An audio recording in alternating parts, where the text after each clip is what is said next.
Seorang pria lanjut usia di Kabupaten Muaro Jambi diculik dan disekap oleh pasangan suami istri. Penyekapan yang dilakukan pasutri itu berlangsung selama 4 hari di Desa Pematang Gajah, Kecamatan Jambi luar kota. Dua pelaku diidentifikasi bernama Ambo Upe, 39, dan istrinya, Sabgestiatu Sentia, 31. Warga Desa Pematang Gajah, Kecamatan Jaluko, Kabupaten Muaro Jambi. Sementara korban bernama Muhammadiyah, 65, warga Desa Tanjung Pinang, Kecamatan Jambi Timur. Aksi penculikan dan penyekapan ini nekat dilakukan dua pelaku demi meminta uang tebusan pada keluarga korban sebanyak 5 juta rupiah. Kasat Reskrim Polres Muaro Jambi, AKP Hanafi Dita Utama mengatakan pelaku menggunakan airsoft gun saat beraksi mengancam korban.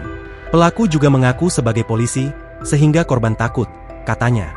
Awalnya, adik korban, Lamelo, 50, melapor ke Polres Muaro Jambi terkait hilangnya sang kakak pada Selasa, 7 Januari 2025.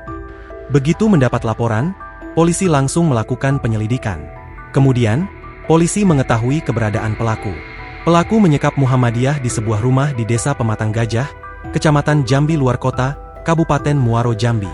Polisi akhirnya mendatangi lokasi tersebut dan menangkap pelaku pada Rabu, 8 Januari 2025, pukul 3 waktu Indonesia Barat. Video detik-detik polisi menggerebek pelaku pun beredar di media sosial. Dalam video terlihat polisi menemukan korban di borgol dan terbaring di lantai. Di rumah lokasi penyekapan, polisi menemukan barang bukti mobil yang digunakan pelaku. Tak hanya itu, polisi juga menemukan airsoft gun dengan 1 pak peluru. Ada juga sajam, rantai 1 meter, 2 borgol, palu, 6 ponsel dan gembok. Tak hanya pasutri tersebut, pelaku penculikan ini ternyata ada 4 orang. Hingga kini polisi masih memburu 2 pelaku lain yang telah berstatus buron.